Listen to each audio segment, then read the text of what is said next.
স্বাগত নিউজ 24 সংবাদে। পুরো সংবাদে আপনাদের সঙ্গে আমরা আছি, আমি নাফিসা হক এবং আমি ফয়সাল মাহমুদ। দর্শক দেখছিলেন বিআরবি কেবলস সংবাদ শিরোনামগুলি। জানাবো বিস্তারিত। দ্রুত নির্বাচন দিয়ে রাজনৈতিক সরকারের হাতে ক্ষমতা হস্তান্তর করতে চায় অন্তর্বর্তী সরকার। নিউজ 24-কে সাক্ষাৎকারে এসব কথা জানিয়েছেন অর্থ উপদেষ্টা ডক্টর সালেউদ্দিন আহমেদ। তার মতে পিআর ইস্যুতে বিএনপি জামায়াতের মতানৈক্য কমে আসায় ফেব্রুয়ারিতে নির্বাচন নিয়ে আর কোনো দ্বিধা নেই। বিস্তারিত জানাচ্ছেন শাহনাজ ইয়াসমিন। ফেব্রুয়ারিতে জাতীয় নির্বাচন আয়োজনে প্রস্তুত সরকার। কিছু দাবি থাকলেও ভোটের জন্য প্রস্তুত হচ্ছে বিএনপি জামায়াত সহ জুলাই অভ্যুত্থানের পক্ষের সব শক্তি। এর মধ্যে পিআর পদ্ধতি ও নির্বাচনের আগে জুলাই সনদের দাবি জানাচ্ছে জামায়াত ও এনসিপি। তবে নির্বাচন পদ্ধতি নিয়ে রাজনৈতিক দলগুলোর মধ্যে মতানৈক্য কমে আসছে বলে জানালেন অর্থ উপদেষ্টা সালেউদ্দিন আহমেদ। নিউজ 24-কে দেয়া সাক্ষাৎকারে তিনি জানান, ফেব্রুয়ারিতে নির্বাচন নিয়ে আর কোনো দ্বিধা নেই। এখন একটু বেটার হয়েছে, কিন্তু রাজনীতিতে কিছুটা ছিল, এখন তো ইলেকশন নিয়ে কিন্তু কোনো আর ইসা নাই। পিআরআই বলছে তো পিআরআই হয়তো আপার হাউসে হইতে পারতো, কিন্তু এখন আপার হাউসটা এখন তো এই সমস্ত করা ডিফিকাল্ট হবে। লোয়ার হাউসে পিআরআই তো বিএনপিও রাজি হবে না, জামাত ইসলামের নির্বাচন, ছাত্ররা এখন নির্বাচন করতে চায়। এবং নির্বাচন না হলে আসলে কিন্তু আর কতকার আমাদের কারিগর শুনে আমরা অনেকটা দুর্গত রক্ষা করার মতো। এই সেন্সে আমি মনে করি যে নির্বাচনটা আনসার্টেন এখন না। নির্বাচনের আগে আইন শৃঙ্খলা পরিস্থিতি উন্নত হবে বলেও আশা অর্থ উপদেষ্টার। আর প্রিপারেশন কিন্তু মোটামুটি ইলেকশন কমিশন কিন্তু কোয়াইট অ্যাক্টিভ। তারা যা যা একটা এক্সারসাইজ করে, দু একটা ডেলিমিটেশন এই ভাঙ্গা, তারপর রংপুর না কোথাও, ওগুলো সলভ করে দুটো ভাগ করেছে, আবার ইসে করবে। আইন শৃঙ্খলা তো ঠিক হবে, মোটামুটি আইন শৃঙ্খলার ব্যাপারে যথেষ্ট, কারণ এখানে আর্মির একটা মেজর রোল। এদিকে নিম্নবিত্ত ও নিম্ন মধ্যবিত্তের ক্রয় সীমার বাইরে নিত্যপণ্য সহ সব জিনিসের দাম। এজন্য সিন্ডিকেট, রাজনীতি ও চাঁদাবাজিকে দায়ী করলেন অর্থ উপদেষ্টা। বলেন, নির্বাচন দিয়ে রাজনৈতিক সরকারের হাতে ক্ষমতা হস্তান্তর করতে চান তারা। চাঁদাবাজিতে মানে সিন্ডিকেটটার সঙ্গে নিজের মধ্যে আন্ডারস্ট্যান্ডিং থাকে। যারা চলে গেছে তাদের লোকজন আছে, তো তারা দোকানপাটে ওরাও বলে যে আছে, তারা ঘোরাঘুরি করে, ভাগাভাগি করে। তো এই জিনিসটা কিন্তু it is basically solution of the political এবং রাজনীতিটা ভালো হলে আমরা আশা করছি নিজের গভর্নমেন্ট এটাকে ভাঙতে পারবে, কিন্তু তাদেরকে আমরা ভাঙতে পারছি না। বাজার ব্যবস্থাপনা নয়, এই অবস্থার জন্য সিন্ডিকেট, রাজনীতি ও চাঁদাবাজিকে দায়ী করলেন অর্থনীতিবিদ ও অর্থ উপদেষ্টা ডক্টর সালেউদ্দিন আহমেদ। পৃথিবীর কোনো দেশে তো এরকম অ্যাডভান্স কান্ট্রিতে দোকানপাটে গিয়ে কিন্তু চাঁদা তোলে না। এটা তো আমাদের দেশে পার্শ্ববর্তী দেশে আছে। শাহনাজ ইয়াসমিন, নিউজ 24, ঢাকা। নির্বাচন বিলম্বিত বা বানচাল হলে ফ্যাসিবাদ ও অগণতান্ত্রিক শক্তির উত্থান হবে, এমন শঙ্কা বিএনপি স্থায়ী কমিটির সদস্য সালাউদ্দিন আহমেদের। আর আরেক বিএনপি নেতা রুহুল কবির রিজভির অভিযোগ, প্রশাসনে ধর্মভিত্তিক একটি দলের অনুগতদের বসানো হচ্ছে। রাজধানীতে আলাদা আলাদা অনুষ্ঠানে তারা এসব কথা বলেছেন। পিআর পদ্ধতিতে নির্বাচনের দাবিতে রাজপথে জামায়াত সহ কয়েকটি দল। এর মধ্যে অক্টোবরে 12 দিনের কর্মসূচি পালন করছে তারা।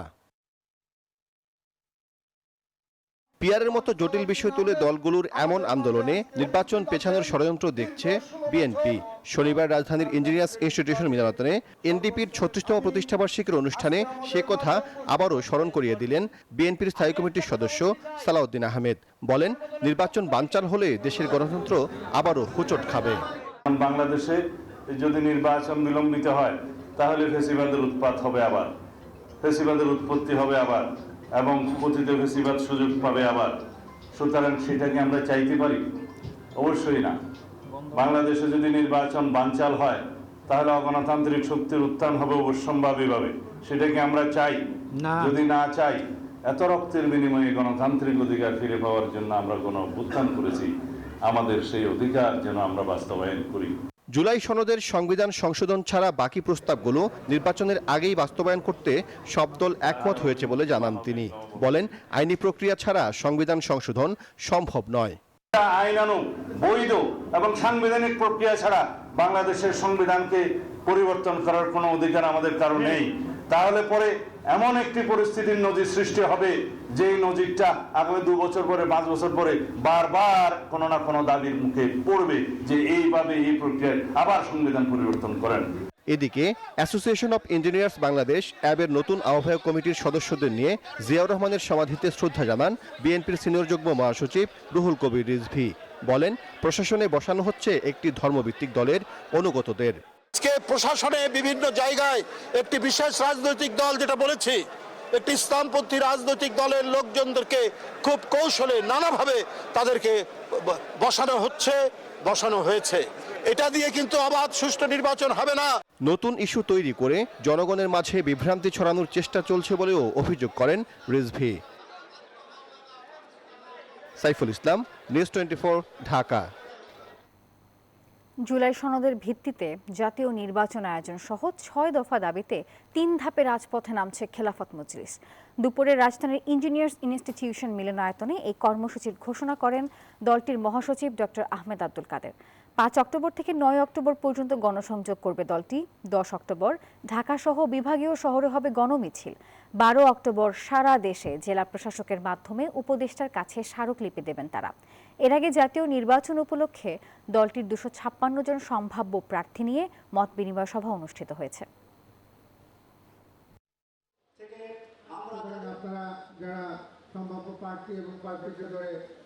জুলাই জাতীয় সনদ 2025-এর ভিত্তিতেই ত্রয়োদশ জাতীয় সংসদ নির্বাচন অনুষ্ঠান করতে হবে। কিন্তু অন্তর্বর্তীকালীন সরকারের পক্ষ থেকে এই বিষয়ে কার্যকর উদ্যোগ করা যাচ্ছে না। অন্যদিকে জুলাই জাতীয় সনদ 2025 ঘোষণার আগেই নির্বাচনের উদ্যোগ ঘোষণা করা হয়েছে। সন্ত্রাসী কার্যক্রম ও চাঁদাবাজিতে জড়িত থাকার অভিযোগে ছাত্র সমন্বয়ক মোহাম্মদ আসাদুর রহমান আকাশ এবং তার সহযোগীদের গ্রেপ্তার করেছে যৌথ বাহিনী। গেল রাতে তাদের উত্তরা থেকে গ্রেপ্তার করে তারা। গেল 30 তারিখ রাতে উত্তরার একটি রেস্টুরেন্টে মব সৃষ্টি করে কয়েকজন সাংবাদিকের উপর হামলা চালায় চক্রটি। 30 সেপ্টেম্বর রাতে উত্তরা 7 নম্বর সেক্টরের একটি ফাস্ট ফুড দোকানে সাংবাদিকদের উপর অতর্কিত হামলার ঘটনা ঘটে, যা ধরা পড়ে সিসি ক্যামেরায়। ভুক্তভোগীরা জানান, সাংবাদিকরা খাওয়ার জন্য একটি রেস্টুরেন্টে বসেছিলেন। এ সময় আকাশ নামের এক সমন্বয়ক পরিচয় দানকারী ব্যক্তির নেতৃত্বে 20 থেকে 25 জন অজ্ঞাতনামা মব সন্ত্রাসী অতর্কিতভাবে তাদের উপর হামলা চালায়। এ সময় তাদের শারীরিকভাবে লাঞ্ছিত ও মারধরের পাশাপাশি অকথ্য ভাষায় গালাগালি করে সন্ত্রাসীরা। হঠাৎ করে একটা তাণ্ডব সৃষ্টি করেছে, মব সৃষ্টি করে যে এখানে নাকি হত্যা মামলার আসামি আছে, তার সাথে আমরা গোপন ষড়যন্ত্র করতেছি এটা বলে সাংবাদিকদের গায়ে ব্যাপকভাবে হামলা করে। বিষয়টা এরকম হয়েছে যে মনে হচ্ছে যে 25-30 জনই উত্তরাকে কন্ট্রোল করতেছে, যেখানে প্রশাসনের যে ভূমিকা নিয়েও আমরা প্রশ্ন। আমাকে বলল যে আপনি প্রেস ক্লাবের সভাপতি, আপনি ভেতরে ঢুকে না, বেঁচে গেলে আপনাকে বেঁচে হবে। এই ঘটনার ভিডিও সামাজিক যোগাযোগ মাধ্যমে ছড়িয়ে পড়লে সমালোচনার জন্ম দেয়।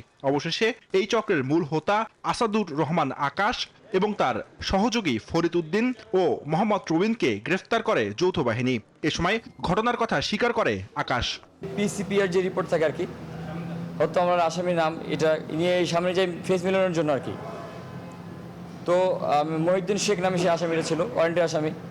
তো তার ফেস আমি ম্যাচ করতে পারি, বাট সামনে ছিল জুবাইর ভাই এবং জাহাঙ্গীর ভাই ছিল, বাট হঠাৎ করে দেখা আইডেন্টিফাই করতে পারি নাই। কোশ্চেন করেছিলাম পরিচয় কি বা ব্লা ব্লা কিছু এই ধরনের কিছু। তো উনি কাউন্টার দিয়েছিল আমাকে কথায়, তো আমি রাগান্বিত ভাষায় তাকে আমি মেরেছিলাম, এর সত্য। এক প্রেস বিজ্ঞপ্তিতে যৌথ বাহিনী জানায়, চক্রটি 5 আগস্টের পর থেকেই মব সৃষ্টি করে চাঁদাবাজি, মামলা বাণিজ্য সহ নানা অপকর্মে জড়িত। জুবায়ের সানি, নিউজ 24, ঢাকা। ইসরায়েলের দেয়া অবরোধ ভাঙার লক্ষ্যে ফ্রিডম ফ্লোটিলার 9টি নৌযান একসঙ্গে গাজার পথে এগোচ্ছে বলে জানিয়েছেন ড্রিকের ব্যবস্থাপনা পরিচালক ও আলোকচিত্রী শহীদুল আলম। স্থানীয় সময় শনিবার ফেসবুকে দেয়া এক পোস্টে নিজের অবস্থান নিশ্চিত করেন তিনি। আর এদিকে মার্কিন সংবাদ মাধ্যম সিবিএস নিউজের চাঞ্চল্যকর এক প্রতিবেদনে জানা যায়, গ্লোবাল সুমুদ ফ্লোটিলার 2টি ত্রাণবাহী জাহাজে ড্রোন হামলার অনুমোদন দিয়েছিলেন নেতানিয়াহু। গ্লোবাল সুমুদ ফ্লোটিলার একের পর এক জাহাজের নিয়ন্ত্রণ নিয়েছে ইসরায়েল। এমনকি সব অধিকার কর্মীদেরও নিজেদের কবজায় রেখেছে তারা। তবে থেমে থাকেননি অভিযাত্রীরা। গাজার উদ্দেশ্যে যাত্রা অব্যাহত রেখেছেন অনেকে। শনিবার এক ফেসবুক পোস্টে ড্রিকের ব্যবস্থাপনা পরিচালক ও আলোকচিত্রী শহীদুল আলম জানান, ফ্রিডম ফ্লোটিলার সব নৌযান একসঙ্গে গাজার পথে এগোচ্ছে। এসব যানে কোনো ত্রাণ সামগ্রী নেই, তবে ইসরায়েলের অবরোধ ভাঙার লক্ষ্যে এগোচ্ছেন বলে জানান তিনি। কনসান্স নামের নৌযানটিতে অবস্থান করছেন শহীদুল আলম। ফ্রিডম ফ্লোটিলা কোয়ালিশনের ওয়েবসাইটে বলা হয়েছে, কনসান্স নামের জাহাজটিতে 25টি দেশের সাংবাদিক ও স্বাস্থ্যকর্মী আছেন। এফএফসির সর্বশেষ এই মিশন গত বুধবার যাত্রা শুরু করে। এদিকে আটক অভিযাত্রীদের নিজ নিজ দেশে ফেরত পাঠানোর পরিবর্তে কারাগারে পাঠাতে চান ইসরায়েলের জাতীয় নিরাপত্তা বিষয়ক মন্ত্রী ইতমার বেন গিভর। শুক্রবার সামাজিক যোগাযোগ মাধ্যম এক্সে এই আকাঙ্ক্ষা প্রকাশ করেন তিনি। এর মধ্যেই চাঞ্চল্যকর এক প্রতিবেদন প্রকাশ করল মার্কিন সংবাদ মাধ্যম সিবিএস নিউজ। তিউনিশিয়ায় নোঙ্গর করা গ্লোবাল সুমুদ ফ্লোটিলার দুটি ত্রাণবাহী জাহাজে ড্রোন হামলার অনুমোদন দিয়েছিলেন ইসরায়েলের প্রধানমন্ত্রী বেনিয়ামিন নেতানিয়াহু। গত 8 ও 9 সেপ্টেম্বর আলাদাভাবে জাহাজ দুটিতে হামলা চালানো হয়। আফরিন মৌ, নিউজ 24। গাজামুখী যাত্রা করা আলোকচিত্রী শহীদুল আলম সংহতির প্রতীক এবং বিবেকের গর্জন, এমন মন্তব্য করেছেন বিএনপির ভারপ্রাপ্ত চেয়ারম্যান তারেক রহমান। তিনি বলেন, বাংলাদেশের পতাকা বহন করে তিনি বিশ্বকে স্মরণ করিয়েছেন বাংলাদেশের জনগণ কখনো নিপীড়ন ও অবিচারের কাছে মাথা নত করেনি, আর ভবিষ্যতেও করবে না। গাজায় ইসরায়েলি অবরোধ ভাঙতে ত্রাণ নিয়ে ভূমধ্য সাগরে ভাসছে ফ্রিডম ফ্লোটিলা। বিশ্বের বিভিন্ন দেশের মানবতা কর্মী, সাংবাদিকদের সাথে সেই কাফেলায় আছেন বাংলাদেশি আলোকচিত্রী শহীদুল আলম। সেভাবেই আমাদের পরিকল্পনা ছিল যে ওদের উপর কিছু হলেও আমরা যাতে এগিয়ে যেতে পারি। 24-এর গণঅভ্যুত্থানের সাহসের প্রতীক শহীদ আবু সাইদের ছবি বুকে জড়িয়ে ইতালি থেকে গাজার উদ্দেশ্যে যাত্রা করেন শহীদুল।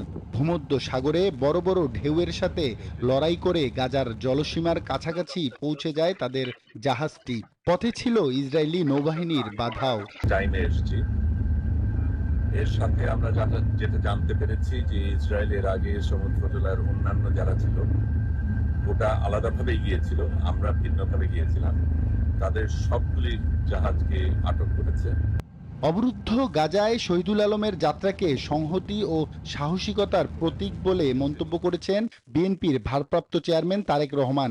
শুক্রবার নিজের ভেরিফাইড ফেসবুক পোস্টে এ মন্তব্য করেন তিনি। পোস্টে তারেক রহমান বলেন, বাংলাদেশের জনগণ কখনো নিপীড়ন ও অবিচারের কাছে মাথা নত করেনি, ভবিষ্যতেও করবে না। তিনি আরো বলেন, বিএনপি সর্বদা শহীদুল আলম এবং ফিলিস্তিনের জনগণের পাশে থাকবে। গাজার 17 বছরের অবরোধ ভাঙতে খাদ্য, ওষুধ ও শিশুদের খেলনা নিয়ে গ্লোবাল সুমুদ ফ্লোটিলা নৌবহর যাত্রা শুরু করেছিল। কেননা আয়োজকদের মতে এই অবরোধ শুধু গাজাকে নয়, মানবতাকেও বন্দী করেছে। ঢাকার প্যালেস্টাইন এম্বাসি শহীদুল আলমের এই যাত্রাকে বাংলাদেশের গর্ব বলছে। আমরা একেবারেই প্রতিজ্ঞাবদ্ধ যে আমরা একেবারে গাজা পর্যন্ত যাব এবং কোনো বাধাই আমরা গ্রহণ করব না। আব্দুল্লাহ মামুন, নিউজ 24। প্রয়োজন যে সর্বসাধারণের শ্রদ্ধা ও ভালোবাসায় সিক্ত হলেন ভাষা সংগ্রামী আহমদ রফিক। সকালে রাজধানীর কেন্দ্রীয় শহীদ মিনারে নিয়ে আসা হয় তার মরদেহ। সেখানে সাংস্কৃতিক, রাজনৈতিক সহ বিভিন্ন সংগঠন ও সাধারণ মানুষ শ্রদ্ধা জানান। আর এরপর তার মরদেহ নিয়ে যাওয়া হয় রাজধানীর ইব্রাহিম কার্ডিয়াক হাসপাতালে। মৃত্যুর আগে তিনি চিকিৎসা গবেষণায় ব্যবহারের জন্য তার দেহ মরণোত্তর দান করে যান। একটি জাতির আত্মপরিচয়ের প্রতীক মাতৃভাষার জন্য যিনি সারাটা জীবন কলম আর চেতনার শক্তি দিয়ে লড়েছেন, তিনি ভাষা সৈনিক আহমদ রফিক। ভাষা শহীদদের জন্য নির্মিত যে শহীদ মিনার জীবদ্দশায়, সেখানে অসংখ্যবার দাঁড়িয়েছেন বিভিন্ন দাবিতে। আজ সেখানেই সর্বসাধারণের শ্রদ্ধায় সিক্ত হলেন তিনি। আহমদ রফিকের প্রতি শ্রদ্ধা জানান বিভিন্ন রাজনৈতিক দলের নেতারা। বলেন, দেশের ইতিহাস, ভাষা, সংস্কৃতির জন্য আহমদ রফিক যে অনন্য অবদান রেখে গেছেন তা জাতির জন্য চিরস্মরণীয়। জাতি একজন শ্রেষ্ঠ সন্তানকে হারালো, একটা ইতিহাসের বিদায় হয়েছে। আমাদের জাতীয় জীবনে এটা অপূরণীয় ক্ষতি। সামগ্রিক মুক্তির মধ্যে নিজেকে দেখার মধ্যে দিয়ে তার জীবনকে সম্পন্ন করেছেন, সেটা একটা পরবর্তী প্রজন্মের জন্য দৃষ্টান্ত। গত 7 দশক ধরে তিনি একদিকে ভাষা আন্দোলনের অগ্রন্থিত যে সহ সমন্বয়ক অমল ত্রিপুরা উনি যে স্বপ্ন দেখেছিলেন, এখন আমাদের একটাই কাজ হবে সেই স্বপ্ন নিয়ে পথ চলা। তার সেই স্বপ্ন যেন আমরা ঠিকঠাক মতো পালন করতে পারি, সেই জন্য আপনারা আমাকে দোয়া করবেন। এর আগে সাংস্কৃতিক বিষয়ক মন্ত্রণালয়, বাংলা একাডেমি এবং গণসাংস্কৃতিক জোট সহ একাধিক সরকারি ও বেসরকারি প্রতিষ্ঠান ও সংগঠনের পক্ষ থেকে শ্রদ্ধা জানানো হয়। শ্রদ্ধা নিবেদন করেন সুশীল সমাজের প্রতিনিধিরা। ভাষা সংগ্রামে তার অংশগ্রহণ ভিন্ন ধর্মী ছিল। এই সংগ্রামকে তিনি সমাজ রূপান্তরের সংগ্রামের সঙ্গে যুক্ত করে রেখেছেন। শিকড়ের শক্তিটা সঞ্চয় করতে হলে আমাদের কাছে আমাদের বারবার ফিরে যেতে হবে। তারা আমাদের শিকড়ের মূল ভিত্তি। তিনি শুধু দেশে না, দেশের বাইরেও খুব খ্যাতিমান একজন মানুষ। আমরা চাই প্রগতিশীল মানুষের স্মৃতি এবং তার সৃষ্টিকে সুরক্ষা দিতে। ওনাদেরকে আমাদের সাথে নিয়ে আমাদের বুকের মধ্যে ধারণ করে এগিয়ে চলা। সংগ্রামী জীবনে একাধারে তিনি ছিলেন চিকিৎসক, সাহিত্যিক, গবেষক এবং ভাষা আন্দোলনের এক অক্লান্ত যোদ্ধা। চিকিৎসা পেশার স্থির জগৎ ছেড়ে তিনি প্রবেশ করেছিলেন ভাষা ও সাহিত্যের অস্থির অথচ অনিবার্য জগতে। শহীদ মিনারে শ্রদ্ধা নিবেদন শেষে শোকযাত্রার মাধ্যমে আহমদ রফিকের মরদেহ নিয়ে যাওয়া হয় ইব্রাহিম মেডিকেল কলেজ হাসপাতালে। মেডিকেল শিক্ষার্থীদের গবেষণা ও প্রশিক্ষণের কাজে ব্যবহারের জন্য তিনি মরণোত্তর দেহদান করে গেছেন। নাইম আলচিকো, নিউজ 24, ঢাকা। 22 বছরে পা রাখল দেশের কেনাকাটার প্রাণ কেন্দ্র বসুন্ধরা সিটি শপিং মল। এক ছাদের নিচে সব পণ্য ও অত্যাধুনিক প্রযুক্তির ছোঁয়ায় 2 দশকের বেশি সময়ে জয় করে কোটি মানুষের আস্থা। বর্ষপূর্তিতে দিনব্যাপী ছিল ফ্যাশন শো, ফ্ল্যাশ মব সহ সাংস্কৃতিক আয়োজনও। মানুষের প্রত্যাশা পূরণের প্রত্যয় ব্যক্ত করেন প্রতিষ্ঠানটির ডেপুটি ম্যানেজিং ডাইরেক্টর। পরিবার পরিজন বা বন্ধু বান্ধব পছন্দ বা ভালো লাগার তালিকার সবার শুরুতেই থাকে শপিং বা কেনাকাটা। আর ভোগান্তিতে ভরা এই রাজধানীতে আরামদায়ক শপিং এর কথা আসলেই সবার শুরুতেই আসে বসুন্ধরা সিটি শপিং মলের নাম। এক ছাদের নিচে সব পণ্যের সমাহার ও অত্যাধুনিক প্রযুক্তির মিশেল থাকায় 21 বছরের যাত্রায় শপিং মলটি জয় করেছে কোটি কোটি মানুষের মন, যা বাণিজ্যে যুক্ত করেছে নতুন মাত্রা। 21 বছরে বসুন্ধরা সিটি শপিং মল অর্জন করেছে বিশ্বস্ততা, জয় করেছে মানুষের মন। তাই এখনো স্বাচ্ছন্দ্যে সবার শীর্ষস্থানে আছে এই শপিং সেন্টার। এখানে আমরা সব সময় কেনাকাটা করি আর অনেক ভালো, হাতের নাগাল সবকিছু পাওয়া যায়, এখানে না পাওয়া যায় এমন কিছুই নাই। ওভারঅল সবকিছুই ভালো, স্টাফদের বিহেভ এ পর্যন্ত আমি ভালোই দেখেছি। সবকিছু গোছানো, সবসময় এখান থেকেই শপিং করি, তো অবশ্যই সবসময় এটার জন্য শুভকামনা থাকবে। দোয়া মোনাজাত শেষে ফিতা কেটে প্রতিষ্ঠাবার্ষিকীর উদ্বোধন করেন প্রতিষ্ঠানটির ডেপুটি ম্যানেজিং ডিরেক্টর শেখ এহসান রেজা। জানান, অভিজ্ঞতা, গুণগত মান, একই সাথে সর্বসাধারণের প্রত্যাশা ধরে রাখতে বসুন্ধরা সিটি শপিং মল বদ্ধপরিকর। 21 বছরের এই যাত্রায় বসুন্ধরা সিটি শপিং মল অনেক চ্যালেঞ্জের মাধ্যমে গেছে, কিন্তু আমরা সবাই একসাথে এই চ্যালেঞ্জ মোকাবিলা করেছি বলে আমরা এইগুলা চ্যালেঞ্জ জয় করতে পেরেছি। সেই কারণেই বসুন্ধরা সিটি শপিং মল আজকে শুধু মল না, it's a place where people want to come with their families and loved ones to spend quality time. তাদের এই অভিজ্ঞতাকে আরো উন্নত, আরো আনন্দময় ও স্মরণীয় করে রাখার জন্য আমরা বদ্ধপরিকর। পরে অনুষ্ঠিত হয় নামি দামি ব্র্যান্ডের পোশাক ও মোবাইল ফোনের ফ্যাশন শো, ফ্ল্যাশ মব ও সাংস্কৃতিক অনুষ্ঠান। নাচের পর গান গেয়ে মঞ্চ মাতান প্রীতম হাসান।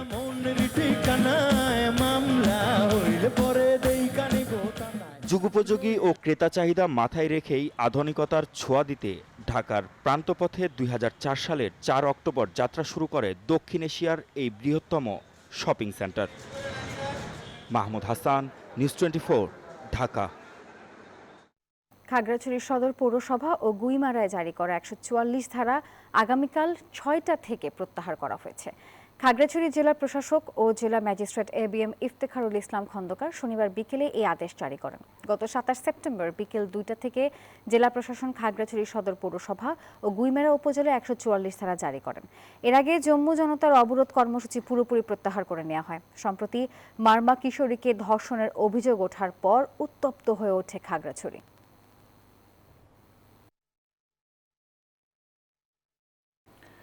পাহাড়ের বুকে সবুজে ঘেরা প্রকৃতির নিবিড় আবেশে শুরু হতে যাচ্ছে মারমা সম্প্রদায়ের প্রাণের উৎসব শুভ প্রবারণা পূর্ণিমা।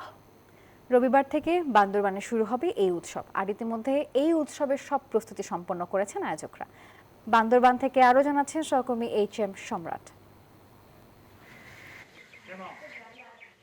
প্রাচীনকাল থেকে বৌদ্ধ ধর্মাবলম্বীরা বর্ষাবাস শেষ করে আশ্বিনী পূর্ণিমায় প্রবারণা পূর্ণিমা পালন করে থাকেন। প্রচলিত কাহিনী অনুযায়ী এদিন গৌতম বুদ্ধ তার মাথার চুল আকাশে উড়িয়ে দিয়েছিলেন। সেই স্মরণে আজও ভক্তরা শত শত রঙিন ফানুস আকাশে উড়িয়ে বুদ্ধকে উৎসর্গ করেন। প্রবারণা পূর্ণিমার প্রধান আকর্ষণ মঙ্গল রথযাত্রা। এবারের রাজহংসের আদলে তৈরি বিশাল রথে স্থাপন করা হবে বুদ্ধ মূর্তি। বর্ণিল শোভাযাত্রা শেষে রথটি সাঙ্গু নদীতে বিসর্জন দেয়া হবে। ভক্তরা প্রদীপ হাতে দিশনা গান গেয়ে অংশ নেবেন শোভাযাত্রায়। আমরা প্রবারণা পূর্ণিমা দিনে ভগবান বুদ্ধের কাছে উদ্দেশ্যে ফানুস করে থাকি। এই রথ আমরা 6 তারিখ বিহারের উদ্দেশ্যে রওনা দেব এবং 7 তারিখ পারাপ্রা দক্ষিণ করে সাঙ্গু নদীতে বিসর্জন দিব। 7 তারিখ নদীতে রথের সাথে আমরা এগুলো রং বেরঙের প্রজেক্টগুলো আমরা ওখানে বিসর্জন দিব। 5 অক্টোবর সন্ধ্যায় ঐতিহ্যবাহী রাজা মাঠে ঘুরুভ্রান্তদের নিয়ে ধর্মদেশনা ও সাংস্কৃতিক পরিবেশনার মধ্য দিয়ে শুরু হবে এই উৎসব। আমাদের এই যে উপযুক্ত অর্হত বুদ্ধকে যে পূজা করে সেই বিষয়ে দেশনার মাধ্যমে আমাদের অনুষ্ঠান উদ্বোধন হবে। তারপরে আমাদের চুলামণি জাতির উদ্দেশ্যে ফানুস উড়ানো আছে, কর্মসূচিতে আমাদের পিঠা তৈরি আছে, সাংস্কৃতিক অনুষ্ঠান আছে এবং মারমা ভাষার নাটক আছে। এদিকে নির্বিঘ্নে উৎসব পালনের জন্য বান্দরবানের নিরাপত্তা ব্যবস্থা জোরদার করা হয়েছে। আমাদের পুলিশ দল থাকবে। এর পাশাপাশি আমাদের মোবাইল, পেট্রোল এবং সাদা পোশাকে আমাদের গোয়েন্দা টিম থাকবে। সার্বিক নিরাপত্তা ব্যবস্থা আমাদের এখানে বান্দরবান জেলাতে জোরদার করবে। আলোকিত প্রদীপ, রঙিন ফানুস আর প্রার্থনায় মুখরিত হবে পাহাড়ি জনপদ বান্দরবান। বৌদ্ধ ধর্মাবলম্বীদের কাছে প্রবারণা পূর্ণিমা শুধু উৎসব নয়, এটি ভক্তি, ঐতিহ্য আর আনন্দের মিলন মেলা। Desk report, news 24। ডলার কিনে দাম স্থিতিশীল রাখার চেষ্টা করছে বাংলাদেশ ব্যাংক। 2025-26 অর্থ বছরের প্রথম 4 মাসে 1747 মিলিয়ন ডলার কিনেছে কেন্দ্রীয় ব্যাংক। বাংলাদেশ ব্যাংক বলছে বাণিজ্যিক ব্যাংকগুলোতে থাকা বাড়তি ডলার ক্রয় করছে সংস্থাটি। কেন্দ্রীয় ব্যাংকের এমন হস্তক্ষেপকে অবশ্য ইতিবাচক হিসেবে দেখছেন অর্থনীতিবিদরা। টাকার দ্রুত অবমূল্যায়ন ঠেকাতে ও রাষ্ট্রীয় সংস্থাগুলোকে আমদানি বিল পরিশোধে সহায়তা দিতে কেন্দ্রীয় ব্যাংক যেখানে ডলার বিক্রি করত, সেখানে এখন চলছে উল্টো প্রবাহ। মূলত চাহিদার তুলনায় বাণিজ্যিক ব্যাংকগুলোতে সরবরাহ বেশি ডলারের, তাই রপ্তানিকারক ও প্রবাসীদের স্বার্থ রক্ষায় বাজার মূল্য ধরে রাখতে গেল জুলাই থেকে ডলার কিনছে বাংলাদেশ ব্যাংক। বাংলাদেশ ব্যাংকের ফরেন এক্সচেঞ্জ নিলাম কমিটির মাল্টিপল প্রাইস অকশন পদ্ধতিতে এখন পর্যন্ত 11 দফা বাণিজ্যিক ব্যাংক থেকে ডলার কিনেছে কেন্দ্রীয় ব্যাংক। আর চলতি অর্থ বছরে এখন পর্যন্ত মোট 174 কোটি 75 লাখ ডলার কিনেছে নিয়ন্ত্রক সংস্থাটি। 26টি ব্যাংক কিন্তু ফরেন কারেন্সিতে তারা উদ্বৃত্ত ছিল। যাদের পেমেন্ট দিতে হবে, যাদের ডলার লাগবে, তারা কিন্তু আমাদের এসে বিক্রি করবে না। তার মানে এটা একটা পজিটিভ সাইন যে অধিকাংশ ব্যাংক বৈদেশিক মুদ্রায় সলভেন্সি অর্জন করতে সক্ষম হয়েছে, গুটি কয়েকটা ব্যাংক না। এটা পজিটিভ সাইন। আর যেহেতু এনওপি, নেট ওপেন পজিশন বলতে একটা বিষয় আছে যে ব্যাংক কতটুকু ডলার নিজে ধারণ করতে পারবে, অতিরিক্ত ডলার আমাদের কাছে বিক্রয় করতে হবে। তা আমরা স্বাভাবিকভাবে আমরা তাদের কাছ থেকে কিনতে বাধ্য হই। 26 ব্যাংক থেকে কেনা ডলার যা রিজার্ভকে আরও শক্তিশালী করেছে। এছাড়া আগামীতে নির্বাচিত সরকার এলে বিনিয়োগ বাড়লে তখন কেন্দ্রীয় ব্যাংক সামাল দিতে পারবে বলে জানান মুখপাত্র। একে ইতিবাচক হিসেবেই দেখছেন বিশেষজ্ঞরা। ডলার প্রাইসটা স্টেবল থাকে, রপ্তানিকারকরা হতাশ হয় না এবং রেমিটেন্স প্রেরণকারীরাও ডিমোটিভেটেড হয় না। ইলেকশন হয়ে গেল, নতুন সরকার আসলো, তখন তো ডলারের আবার চাহিদা বাড়বে। নতুন ক্যাপিটাল মেশিনারির জন্য ইম্পোর্ট ডলার লাগতে পারে। আগে থেকে যদি আমরা বিল্ড আপ করে রাখি, এটা তো ভবিষ্যতের জন্য একটা কৌশল হিসেবে কাজ করবে। ফরেন এক্সচেঞ্জ মার্কেটটা এত শক্তিশালী হয়ে ওঠেনি, কিন্তু একটা চেষ্টা হচ্ছে যে এটা আস্তে আস্তে খোলা বাজারে ছেড়ে দেওয়ার যে অভিঘাতগুলি থাকে প্রাথমিকভাবে, সেটা যাতে সইতে পারে এবং প্রাথমিক কিছু ধাক্কা আসে সেইগুলোকে অ্যাবজর্ব করার জন্যই, যাতে কিনা এখানে ক্রাইসিস না হয় কোনো রকম, কিংবা টাকার মান খুবই ফ্লাকচুয়েট না করে। উঠানামা করলে কিন্তু এখানে ব্যবসা যারা করে, যারা বিনিয়োগ করে, তাদের জন্য খুব অসুবিধা হয়। সেপ্টেম্বরে আকু পেমেন্টের পর দেশের বৈদেশিক মুদ্রার রিজার্ভ রয়েছে 31.27 বিলিয়ন ডলার, আর IMF এর হিসাব অনুযায়ী যা 26.39 বিলিয়ন ডলার। মিনা ফেরদাউস, নিউজ 24, ঢাকা। বিসিবি নির্বাচন পেছানোর দাবি তুলেছেন বিভিন্ন ক্লাবের প্রতিনিধিরা। সংবাদ সম্মেলন করে তারা এই দাবি তোলেন। মোহামেডান স্পোর্টিং ক্লাবে এই সংবাদ সম্মেলনে নিজেদের দাবি তুলে ধরেন ঢাকার বিভিন্ন লিগের ক্লাবগুলোর প্রতিনিধিরা। লিখিত বিজ্ঞপ্তিতে তুলে ধরা হয় 3টি দাবি: বিসিবির বর্তমান পরিচালনা পর্ষদের সময় বৃদ্ধি করে সুন্দর নির্বাচনের ব্যবস্থা করা, অ্যাডহক কমিটির মাধ্যমে নির্বাচনের ব্যবস্থা করা ও বর্তমান তফসিল বাতিল করে নতুন তফসিল ঘোষণা করে সবার অংশগ্রহণ নিশ্চিতের মাধ্যমে নির্বাচন আয়োজন করা।